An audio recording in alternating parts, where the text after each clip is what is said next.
of the Republic of Ghana, Mrs. Rebecca Akufo-Addo, Vice President of the Republic and Second Lady of the Republic of Ghana, Your Lordship, the Chief Justice of the Republic of Ghana, honorable members of the Council of State, ministers, members of Parliament, members of government officials of Ghana, traditional rulers and religious leaders of Ghana, members of the diplomatic corps, and indeed my own Minister of Foreign Affairs and my own ambassador, distinguished Ghanaian citizens all. Today I am filled with such hope, and I am so happy to be here with you to celebrate the 65th independence of your country. On behalf of the people and government of Barbados, I extend congratulations, our warmest congratulations, to you on the attainment of this milestone. For us, you were the beacon that shone the light almost 1 decade before we came to that own moment ourselves. And that is why last year, when we became the youngest parliamentary republic, we asked your president to bless us with his remarks, because we felt that just as you led the way in 1957 and 1960, you led that way for us with the coming of our republic. It is almost trite to share with you that your founder leader, Kwame Nkrumah, inspired so many of us across the globe. After decades and in some instances centuries of colonialism and exploitation, the capacity to rise and to be able to say that we can, we shall, we will. That simple example gave so many of us the courage that we too could and would and should.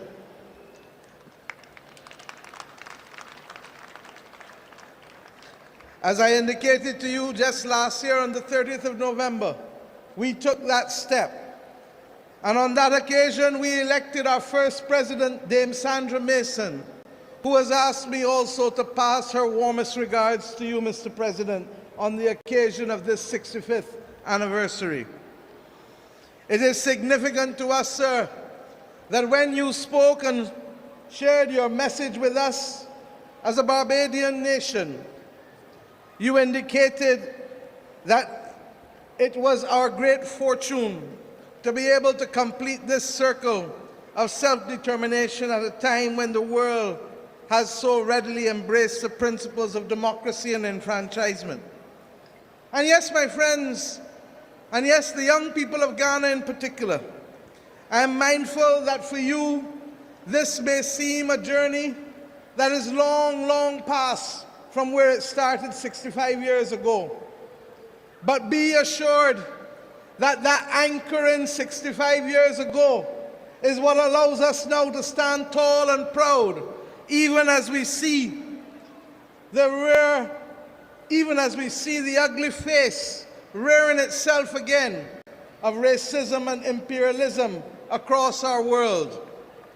We must never, never, ever accept that there can be first-class or second-class citizens in this world.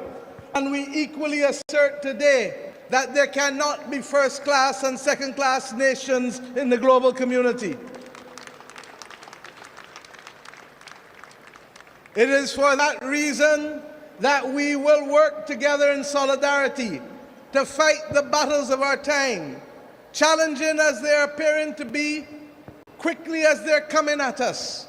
For whether it is the climate crisis that affects us, or whether it is the scourge of war that is raising its head yet again, or whether it is the assertion by some who have not been elected to take power from those who were duly elected, we have a duty to stand tall and to protect the principles of democracy and the principles that are anchored in our Constitution and the principles that we committed to in the United Nations Charter and the International Covenant of Civil and Political Rights.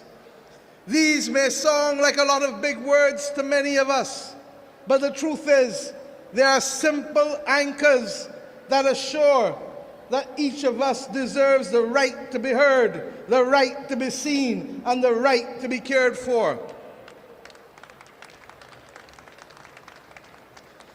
My friends, African-Caribbean solidarity received a new boost on the 7th of September last year when we came together for the first ever African CARICOM Summit. I want to let you know that it was your President's visit to Barbados in 2019, along with President Kenyatta, that allowed us, as I was getting ready to chair the Caribbean community, to agree that we should have that first summit. Alas, COVID visited us, and what was to be the first summit of June 2020 ultimately became the summit of the 7th of September 2021. My friends, out of that summit, we agreed to establish a permanent forum for African and Caribbean territories and states, and that forum would be jointly coordinated by the African Union and the CARICOM Secretariat. We agreed also to take steps that the 7th of September shall forever be known as Africa CARICOM Day. And we ask you, our brothers and sisters in Ghana, as we will in Barbados, to celebrate that day with the knowledge that those of us across the Atlantic can never be divided, not even by the forces of history or the passage of time. The establishment of this forum will allow for us to bring about synergies between the CARICOM single market and economy and the African Continental Free Trade Area. And it is significant that in both of these instances, our two countries lead the effort. In your case, for the Africa Continental Free Trade Area, and in the case of Barbados, for the CARICOM single market and economy. We've also agreed that we should collaborate and work much closer at the United Nations, because many of our objectives are the same and our mission is the same. We may have different routes by which we must get there, but if we have the same destination and if we have the same purpose, then we have a duty to collaborate and cooperate with each other. We've also agreed that that collaboration should be heard as we raise our voices against the inequity of vaccine distribution that has bedeviled our world as if there were truly first-class and second-class nations of the world. We reject that. We reject that. We ask ourselves to cooperate equally on the matters of the climate crisis, and we do so conscious that each of us is affected. You here with the same coastal erosion, whether in the Volta region or the Greater Accra region, or with the flooding that has regrettably taken lives here in your own country in 2019 and as recent as last year in August, affecting your ability to produce food, affecting your ability to buy food, because the costs continue to rise. And now that it is compounded by the realities of the pandemic and the realities of the war in Ukraine, we expect, regrettably, that there will be difficult times, that there will be increases in prices continuing. And I say to you, the people of Ghana, that in the same way that we have in Barbados to explain to our people that the cost of living that now chokes so many of our people is regrettably not national, but global in nature. For we only need to look at the impact that will be happening soon as we get our next shipments of oil, as we get our next shipments of food, as we get our ability to negotiate whether we can in fact get the shipping arrangements to receive that which we want to buy. But we know that we come from a proud and resilient people, and not even the combination of the pandemic and the climate crisis and the consequences of aggression in Ukraine can cause us to bow and to lose focus. Yes, the times will be hard, but our ancestors have shown us that even in hard times, we can rise above this and hold firm to the view that we are a resilient and dominant people capable of moving strong ahead. It is for that reason, Mr. President, that when we look at the global architecture and the lack of fairness in the structure of it, we too echo your own calls and that of others, that the African Union should be given a chance to become part of the global leadership if it is to be legitimate and if it is to be morally accepted by us all. The G20 cannot remain 20. The G20 must become the G21, for we know that in the African Union you constitute the 5th largest economy in the world with just under 3 trillion in production on an annual basis. And we know that the 1.3 billion people of this continent actually have the greatest demographic dividend to be reaped in the 21st century, with the largest percentage of young people on the planet Earth today to be found on the continent of Africa. If there is to be a future for these young people in Africa, then that future must be shaped not just by those who tell us what to do, but must also be shaped by those who experience what it is to provide for the 1.3 billion people on this continent.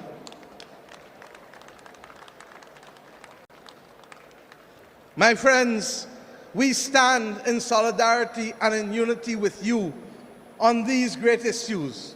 And I can do no better than to quote your own founder leader in his wise words as he addressed the OAU summit in May of 1963, when your president said, and I quote, "Do we have any other weapon against this design but our unity? Is not our unity essential to guard our own freedom, as well as to win freedom for our oppressed brothers, the freedom fighters? Is it not unity alone that can weld us into an effective force, capable of creating our own progress and making a valuable contribution to world peace? We must stand united now more than ever. And the calls to remove a member of the P5 this week only serve to remind us of the absolute injustice and inequity of the P5, the permanent 5 in the Security Council in the first place. And that is why we say there can be no first-class or second-class nations of the world. It came to a head, an absolute head, when the one that was given the power to veto literally this week ensured that that veto literally made the United Nations almost useless in its capacity to save the people of Ukraine as they faced down the weapons of Russia. We say today that it is not only there that there must be change. We ask the world to also recognize that the international financial institutions cannot accept that 2 countries, namely Greece and Ghana, can go to the market to borrow money, have the same credit rating, but Greece must be able to borrow, and regrettably, at a fraction of what Ghana must now pay for the cost of capital. That is and cannot be part of a fair and just world in the 21st century. And why must it change? Because in a very real sense, even though we settled the individual rights to protect each and every one of us, at the formation of the United Nations, we preserved an old colonial order of empires having the right to determine what the global community should look like. We now know that it does not work. And we now know that the time has come to work together to change it for the betterment of the nations of the world altogether, yes, but in particular for the betterment of the people of our nations who were suppressed and colonized, regrettably, for too long. My friends, I ask us also to recognize that in today's world, technology makes geography and size almost irrelevant. And therefore it gives us that unique opportunity, and certainly as we have done in the Caribbean and in my own country, to assert that the time has come to reclaim our Atlantic destiny, that the time has come for strong strategic leadership. And that is why we have come to look to you on so many things for partnership as you have looked with us. I stand here today on your Independence Day to thank the people of Ghana for being able to support us in our need for nurses, with the first 95 nurses having gone to Barbados in July of 2020. We thank you, the government of people of Ghana, for that most generous gesture. And we are heartened that they have made a huge difference to our public health care system. So much so that we have just completed interviews for just under another 200 nurses to come to Barbados in the near future. We thank you equally for allowing us to work together to see how we can bridge the gap of travel between our nations. It cannot be acceptable that we must all go north to come back south when we can easily go east or west. To go 7 hours and 50 minutes to London is much longer than if I would have come direct to Accra. It is within our grasp, Mr. President, to change these simple facts to connect our people. And all the more so because there are too many restrictions being placed on our people, even for the simple access of transit visas, even if we want to visit one another. We are independent, and we must now shape our future truly in the image of where we want our people to go, rather than being victims of the decisions of others over whom we have little control. I am happy that we were able equally to establish in the last year a mission, an embassy in this country to be able to promote trade, culture, and diplomacy. And the Barbados Embassy at Ghana in Accra is one of our first to have been established in the continent of Africa, along with our embassy at Nairobi. That it has taken 55 years for us to have a presence in Africa is a regrettable thing. That it has happened is something of which we can all be proud, for it lays the foundation for greater cooperation between our people in the small and the large things that matter. Mr. President and the people of Ghana, let me say that I want to share just a few 2 minutes with you about who we are as Barbadians and what we stand for. We are a people who are very proud, and we know, as I did and said when I addressed your parliament, that we were an Akan-speaking nation in the 17th century, that many of our people owe their inheritance to this great nation. And it is that spirit of resilience that you have shared with us that has come through the centuries in spite of the horrors of slavery. That for us, on 166 square miles, land means everything. And therefore not just the possession of land, but the ownership of land must matter. That in our country, and I say so conscious that here in the Cape Coast, education has been critical to you in this part of Ghana. Equally, education is a bedrock upon which our nation has grown and has become more stable and prosperous. I say to you that it is our mission to erase poverty from our landscape, because poverty is a cancer that takes away from our people the right to choose and the right to be. And I share with you two simple things that perhaps say it better than I could ever say. For when we became an independent nation and the President of the United States of America, Lyndon Johnson, offered to pay our dues to join the Organization of American States, the then Prime Minister and Father of Independence, the Right Excellent Errol Barrow, said to him, "Mr. President, where I come from, if you cannot afford to pay the dues, you do not join the club." That is who we are as Barbadian people. And when he went to deliver the first message on behalf of our people at the United Nations, he indicated something that has remained our motto and our bedrock, and which serves us well today, even as we comment on the crisis in Ukraine, that we shall be friends of all and satellites of none.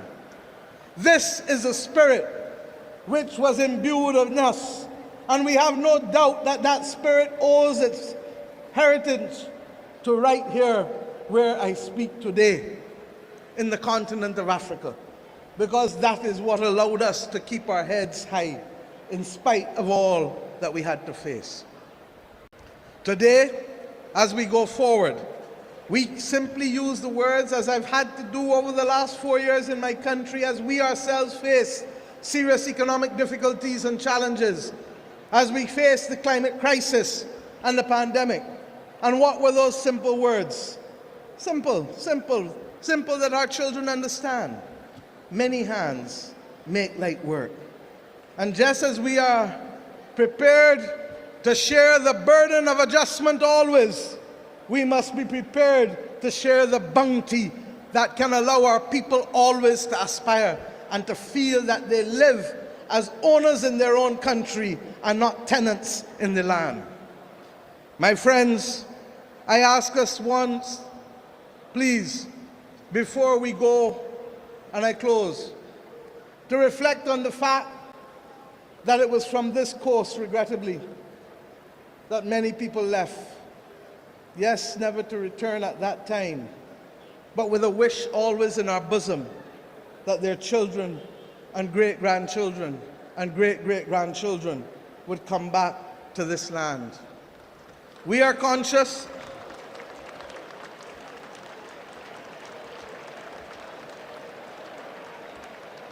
it is emotional. We are conscious that those who put your family in those castles, those horror houses, whether here or in Gorée, did it because they simply did not see you, hear you, or care for you, and did it solely for the purpose of profit and solely for the purpose of power and dominion.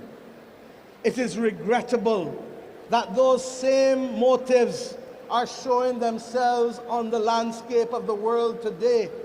And if ever there is a people who can speak out against it with a moral authority, if ever there is the capacity for global moral strategic leadership, Mr. President, it must come from those of us who are affected on both sides of the Atlantic, those of you who lost brothers and sisters, and those of us whose great-grandparents and great-great-grandparents suffered the indignity of being treated less than human. We have come to this point today to say to these young people who sit opposite me that it must never happen again. And to ensure that it shall never happen again, we shall build monuments that you shall never forget.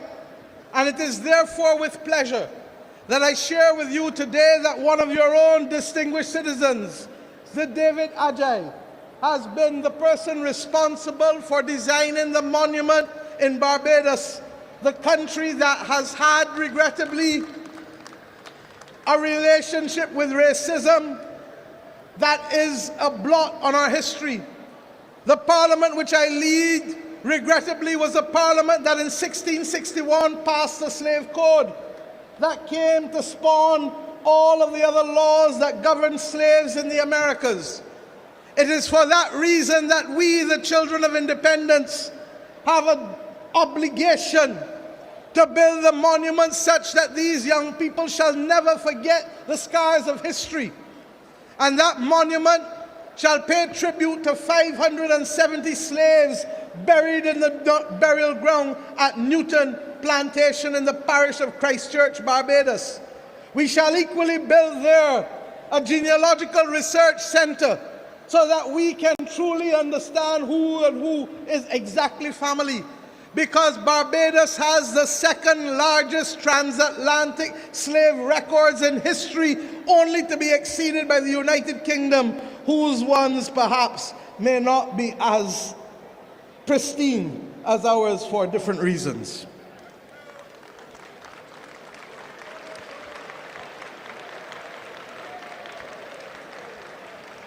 The monument that he has designed shall have 570 timbers standing tall. And we ask you, Mr. President, as we shall ask many of the other countries from where we have come and where we have gone to supply us with some of those timbers, so that your presence always shall be remembered by the people of Barbados whenever they visit that Barbados Heritage District at Newton Plantation. I end simply on this last point. The discussion of reparations can never be an easy discussion. It is complex. It is difficult. The heads of government of the Caribbean community have assigned me the responsibility of writing the heads of government of those European states whose governments were responsible for the extraction of wealth from our countries for centuries, and who extracted wealth, I dare say, from your continent and your countries too. There are those who will say and remind us that the specter of war makes it an inconvenient time to have this conversation. But may I say that it is never the wrong time to do the right thing, and I therefore hope that we shall have the support of Africa in these difficult and complex conversations that regrettably have led to the extraction of wealth for centuries from our nations in the Americas. Thank you, my brother. My friends, we come to you today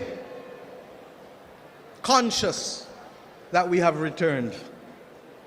We have returned. And it is the ultimate victory to wage against those who said that there shall be no return, that I stand here as a daughter of the Americas, a daughter of Africa, to congratulate you on what has been a magnificent display this morning by your armed forces, by your civilian persons, by the school children of this country. And may I say, as I saw the stiltmen and the masqueraders, Mr. President, just as you felt when you inspected our troops in Barbados that you were in Accra, I feel today that I am in Bridgetown at Cropover when I saw the masqueraders and I saw the stiltmen move through this stadium. It is a reminder always that we are truly family. So let us not look north. Let us look west and let us look east. And let us be determined always to remove the middleman, to remove the middle leg, and to remove the middle passage. For if we remain committed and focused on that, then I believe that we shall be that humanizing force that the world needs now more than ever in these great times of peril in which we live. For we will know what we must do to bring justice to the fight against climate. And we will know what we must do to bring reparations to those people who have lost. And we will know what we must do to ensure that those in this continent and in the Americas should not be deprived of vaccines at a time when other countries literally are throwing them away as if they didn't matter. For we shall know when the next pandemic comes how to fight it and who to protect. Mr. President and the people of Ghana, I leave you today confident that you shall continue to light a beacon for those of us not only in the continent of Africa, but across the world. And we shall join you in holding that beacon, that everlasting fire, if only because it is a moral and just fire. It is a moral and just fight that we wage. But we are equally conscious that those who labor in a great cause, my brothers and sisters, shall never fail. Long live the Republic of Ghana. Long live the Republic of Barbados. Long live the Caribbean civilization. Long live the civilization of Africa. Thank you.